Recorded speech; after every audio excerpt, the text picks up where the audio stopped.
2019, um ano que mudou a história do futebol brasileiro. O Flamengo, ele não só foi campeão, o Flamengo quebrou o futebol.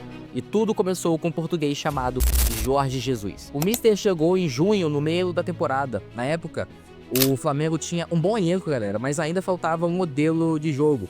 E Jorge Jesus trouxe algo que a gente não via muito aqui no futebol brasileiro, que é pressão alta, intensidade absurda e posse de bola dominante. E com todos esses elementos, né, galera, não tinha como não dar certo. O Flamengo atropelou no futebol brasileiro, no Brasileirão. Foram 90 pontos conquistados, 28 vitórias, 86 gols marcados. Isso dá mais ou menos uma média de 2,26 gols por jogo. Isso não era normal aqui no Brasil. Para você ter uma ideia, por exemplo, o time terminou com 16 pontos à frente do Santos. Quando a gente fala de Flamengo de 2019, não tem como a gente falar do ataque. Quem lembra do ataque de Bruno Henrique, Gabigol e Arrascaeta, cara? Um absurdo. O Gabigol foi o artilheiro com 25 gols. Bruno Henrique fez 21 gols e deu 10 assistências. E ainda ele foi eleito o craque do campeonato. Juntos, os dois participaram de 66% dos gols do Flamengo no Brasileirão. Isso é uma coisa muito absurda. Mas não para por aí, porque não era só o ataque, né, galera? A defesa era muito sólida, com Pablo Mari e Rodrigo Caio no miolo, Felipe Luiz e Rafinha subindo com inteligência, Diego Alves fechando o gol, e era um time muito equilibrado. Acima de tudo, ele era muito organizado. Você quer ter uma ideia de domínio? O Flamengo, ele teve 60 posse de bola, a média é 63%, e trocava em média 530 passes certos por jogo. Isso é, gente, um negócio de maluco. O Flamengo de 2019 dominou muito o futebol brasileiro. Isso é comparado a nível europeu. Era um futebol agressivo, envolvente, completamente diferente do que a gente via por aqui. E em 2019, o Flamengo, ele não apenas ganhou, ele mudou o jogo. O Brasileirão nunca foi o mesmo depois daquele time. Mas essa história, ela não para por aí, porque enquanto o Brasil assistia um massacre no Campeonato Brasileiro, a Libertadores começava a sentir o impacto do Mister Jorge Jesus. Então, galera, se o Brasileirão já mostrava que o Flamengo estava em outro nível, na Libertadores o negócio foi um pouco mais insano. E olha que quase que essa história, ela nem acontece. O Flamengo chegou nas oitavas e pegou o Emelec. O primeiro jogo foi no Equador. E foi uma derrota amarga de 2-0 para o Emelec. O clima ficou muito tenso. A torcida, ela começou a desconfiar muito e muita gente achava que o sonho, ele ia acabar por ali. Mas aí tem um jogo da volta, que é no Maracanã. Gente, e o Maracanã explodiu. No jogo de volta, o Flamengo venceu por 2-0 com 2 gols de Gabigol e levou para os pênaltis. E nos pênaltis, Diego Alves brilhou, cara. Ele pegou tudo. O Flamengo avançou e ali nasceu o time da virada. E quando a gente vai para as quartas de final, o desafio era contra o Internacional. E o primeiro jogo foi no Maracanã, com uma vitória de 2-0, com Bruno Henrique decidindo. No Beira-Rio, o Inter tentou sufocar, mas o Flamengo segurou o empate em 1-1, ou seja, Flamengo classificado.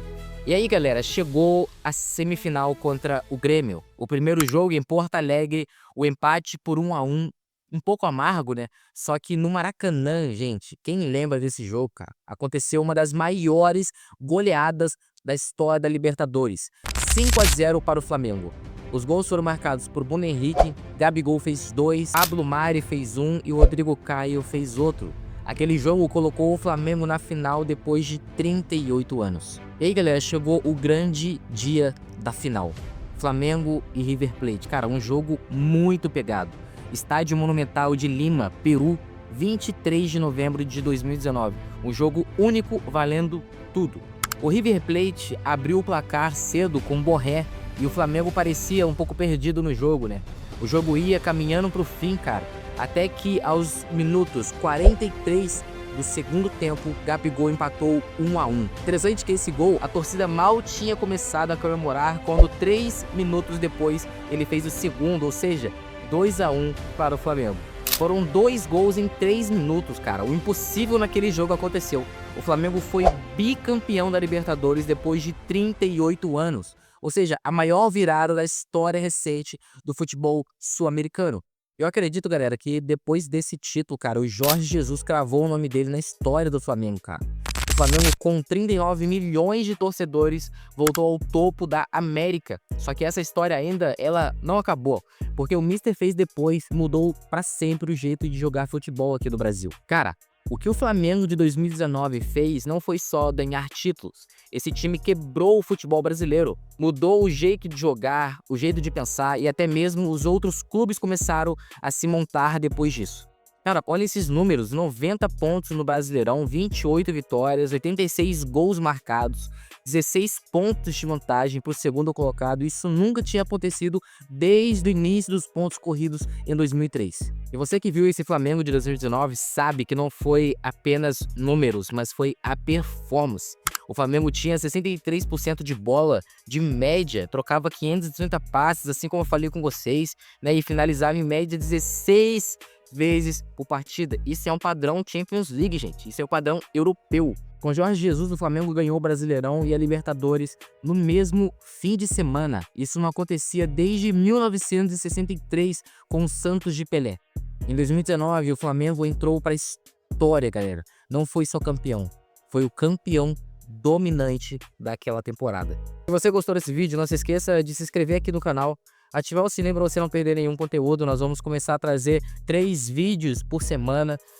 Comenta aqui embaixo o que você achou, o que a gente pode melhorar, porque vai ser muito legal, viu, gente? É nóis, até a próxima.